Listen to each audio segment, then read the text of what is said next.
नमस्कार, दुनिया आज तक में स्वागत है आपका। साथ आपके मैं हूं अर्पिता आर्य। दुनिया आज तक में दिखाएंगे दुनिया की तमाम बड़ी खबरें, लेकिन सबसे पहले नजर दुनिया टॉप 10 पर। रूस की निजी सेना वैगनर ने बखमुट में यूक्रेनी सैनिकों को बाहर निकालने का बनाया दबाव। बखमुट छोड़ने के दौरान एक महिला की मौत और 2 नागरिकों के घायल होने की खबर। एस्टोनिया में संसदीय चुनाव में यूक्रेन युद्ध बना मुद्दा। युद्ध में यूक्रेन का समर्थक है रूस का पड़ोसी देश एस्टोनिया। पड़ोसी देशों से तनातनी के बीच चीन ने बढ़ाया अपना रक्षा बजट। पिछले साल के मुकाबले 7.2% बढ़ोतरी के साथ चीन का रक्षा बजट पास। पाक के पूर्व पीएम इमरान खान पर लटकी गिरफ्तारी की तलवार। घर पहुंची लाहौर पुलिस, लेकिन नहीं मिले पूर्व पीएम। तुर्की में भूकंप आने के 1 महीने बाद अचानक भरभरा कर गिरी इमारत। हैरान करने वाली तस्वीरें सीसीटीवी में कैद। भूकंप पीड़ितों की मदद में देरी को लेकर कतर ने यूएन में सीरियाई सरकार की आलोचना की। राजनीतिक वजहों से कतर से पहुंची मानवीय मदद को लोगों तक न पहुंचने का लगाया आरोप। सर्बिया में आग में झुलसकर 4 मासूमों की दर्दनाक मौत। राजधानी बेलग्रेड से 200 किलोमीटर दूर एक कस्बे में लगी भीषण आग। यूएन में समुद्री जैव विविधता पर अहम समझौता। 100 से ज्यादा देशों में मरीन बायोडायवर्सिटी पैक्ट के समर्थन में किए हस्ताक्षर। समुद्री इकोसिस्टम में इंसानी दखल कम करने पर बना कानून। ऑस्ट्रेलिया की टेनिस खिलाड़ी एलेक्स डी मायनोर ने अपने करियर का पहला एटीपी 500 कप जीता। एकापुल्को ओपन के फाइनल में 3-6, 6-4, 6-1 से अमेरिका के टॉमी पॉल को दी शिकस्त। मियामी फिल्म फेस्टिवल में मैक्सिको के दिग्गज फिल्मकार डिएगो लूना को करियर अचीवमेंट अवार्ड से किया गया सम्मानित। ट्रेन हादसे के बाद से ग्रीस में लोगों का गुस्सा बढ़ता जा रहा है। रविवार को एक बार फिर राजधानी एथेंस में प्रदर्शनकारियों ने जमकर बवाल काटा। बेकाबू प्रदर्शनकारियों को रोकने के लिए सुरक्षाकर्मी आंसू गैस के गोले बरसाते नजर आए।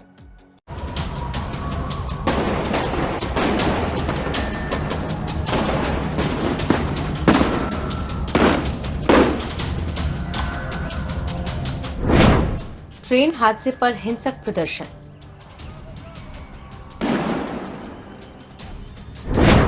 पुलिस और छात्रों में हुई झड़प।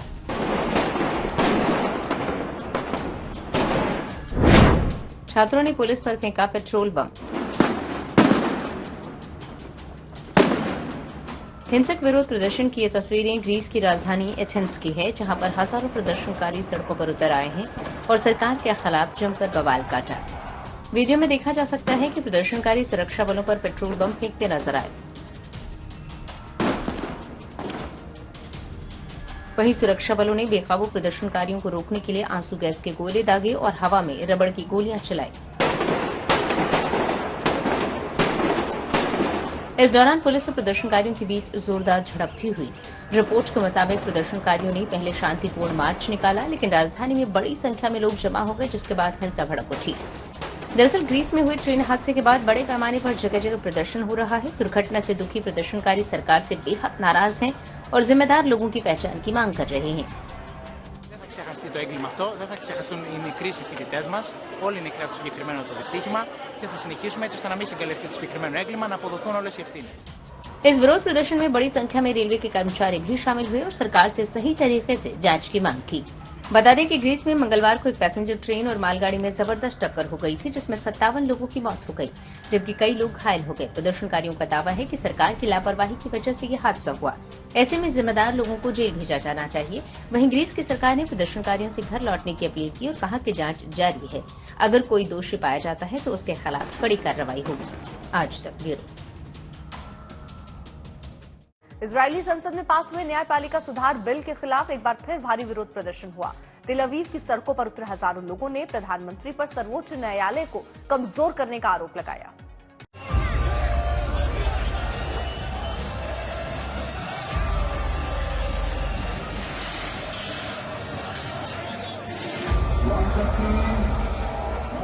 इजराइल की संसद में पास हुए न्यायपालिका सुधार बिल के खिलाफ भारी विरोध प्रदर्शन का दौर जारी है। पिछले महीने पास हुए बिल के खिलाफ शनिवार को तेल अवीव की सड़कों पर एक बार फिर हजारों लोग उतर आए और प्रधानमंत्री नेतन्याहू पर देश की कानून व्यवस्था को खत्म करने और सुप्रीम कोर्ट को कमजोर करने का आरोप लगाया।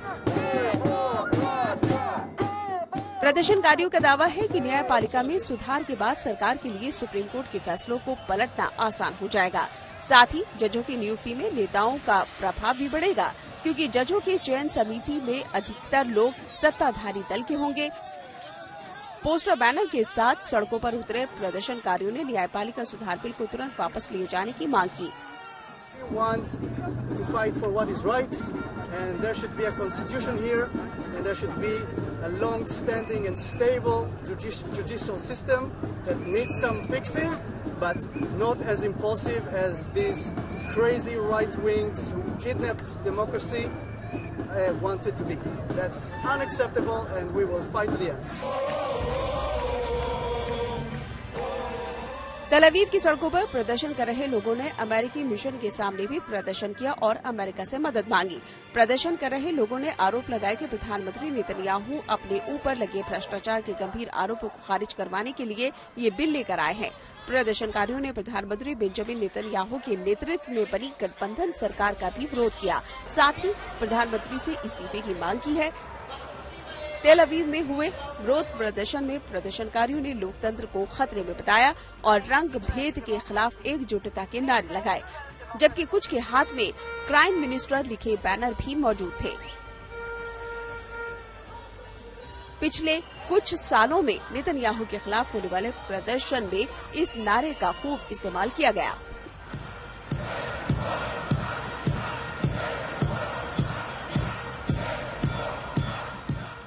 आज तक ब्यूरो। रूस और यूक्रेन युद्ध को लेकर अमेरिका के पूर्व राष्ट्रपति ट्रंप का बड़ा बयान सामने आया। ट्रंप ने दावा किया कि वो इस विनाशकारी युद्ध को एक दिन में खत्म कर सकते हैं। साथ ही उन्होंने तीसरे विश्व युद्ध होने की भी बात कही।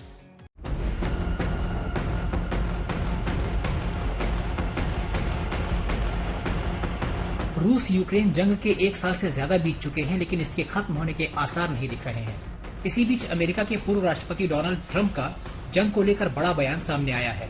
उन्होंने दावा किया कि वो इस विनाशकारी युद्ध को एक दिन में खत्म कर सकते हैं। ये बयान डोनाल्ड ट्रंप ने कंजर्वेटिव पॉलिटिकल एक्शन कॉन्फ्रेंस में अपने संबोधन के दौरान दिया। उन्होंने 2024 का अमेरिकी राष्ट्रपति चुनाव लड़ने का भी फैसला किया।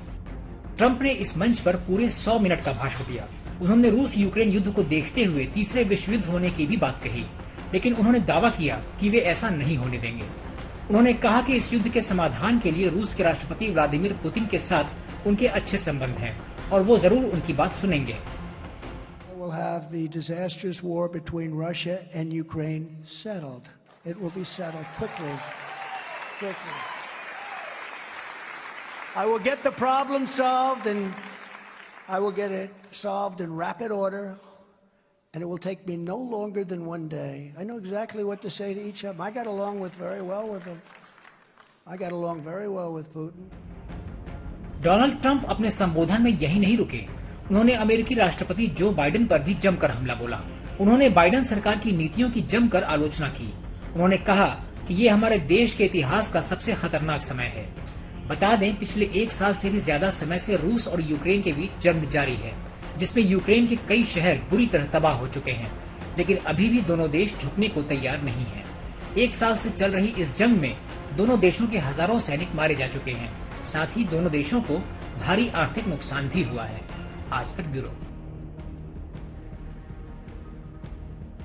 हमलों के बीच यूक्रेनी शहर ओरिखीव की एक महिला ने युद्धग्रस्त इलाके में रहने का हिम्मत और जोखिम भरा फैसला किया। सूचना मिलने पर जब यूक्रेन की पुलिस ने महिला को वहां से निकालने की अपील की तो महिला ने साफ मना कर दिया।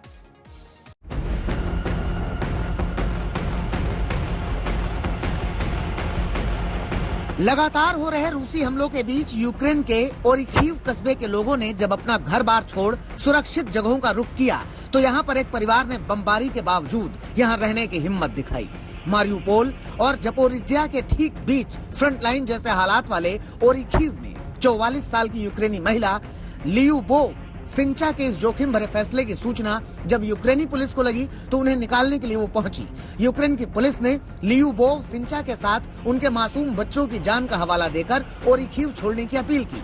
लेकिन किसी भी कीमत पर अपना घर छोड़ना उन्हें नहीं गवारा और पुलिस के निर्देश को मानने से लियुबोव ने साफ साफ मना कर दिया।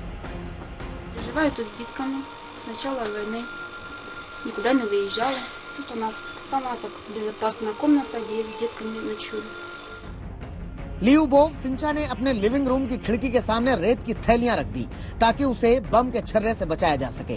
सिंचा रूसी मिसाइल हमले के सामने हिम्मत नहीं हारी हैं और वो बिना किसी डर के साथ अपने 6 बच्चों के अपने घर में रहने के फैसले पर अड़ी हुई हैं। साथ ही जपोरिज्जिया में यूक्रेनी पुलिस मानवीय सहायता देने और लोगों के साथ संपर्क बनाए रखने के लिए रोज यहाँ का दौरा करती है। साथ ही उन्हें निकालने के लिए सरकारी कार्यक्रमों के बारे में भी जानकारी देती है। आज तक ब्यूरो। तुर्की में आए विनाशकारी भूकंप के 1 महीने हो गए हैं और इस दौरान एक और इमारत गिरने का हैरान करने वाला वीडियो सामने आया। तस्वीरों में देख सकते हैं कि सड़क पर कई गाड़ियां खड़ी हैं, तभी अचानक एक इमारत भरभरा कर गिर जाती है। इमारत गिरने के बाद धुएं का गुब्बार छा जाता है, जिसकी वजह से चारों तरफ अफरा तफरी मच जाती है। लोग इधर उधर भागने लगते हैं। ये इमारत उस वक्त गिरी जब सड़कों पर गाड़ियों की लंबी कतारें लगी थी। और बता दें आपको कि 6 फरवरी को आए विनाशकारी भूकंप में अब तक 2 लाख से ज्यादा इमारतें जमींदोज हो चुकी हैं। तुर्की और सीरिया में भूकंप में अब तक 50,000 से ज्यादा लोगों की मौत हो चुकी है, जबकि 1 लाख से ज्यादा लोग घायल हैं। बांग्लादेश के कॉक्स बाजार में रोहिंग्या शरणार्थियों के कैंप में रविवार को भीषण आग लग गई। इस आग में 3,000 से ज्यादा घर जलकर खाक हो गए। आग की सूचना मिलते ही दमकल कर्मी घटनास्थल पर पहुंचे, लेकिन तब तक भीषण आग ने कई घरों को अपनी चपेट में ले लिया। आग इतनी भीषण थी कि 1 किलोमीटर दूर से ही आग और धुएं के लपटों को देखा जा सकता है। इस आग की वजह से हजारों लोग बेघर हुए। आग की वजह से किसी की मौत की खबर तो नहीं है, लेकिन बड़े पैमाने पर नुकसान की खबर सामने आ रही है। बता दें आपको, कॉक्स बाजार जिले में म्यांमार से आए रोहिंग्या मुसलमानों के लिए शरणार्थी कैंप बनाए गए थे, जिसमें 1 लाख से ज्यादा रोहिंग्या रहते हैं। दुनिया आज तक में आज के लिए बस इतना ही। देश दुनिया की बाकी खबरों के लिए आप देखते रहिए आज तक।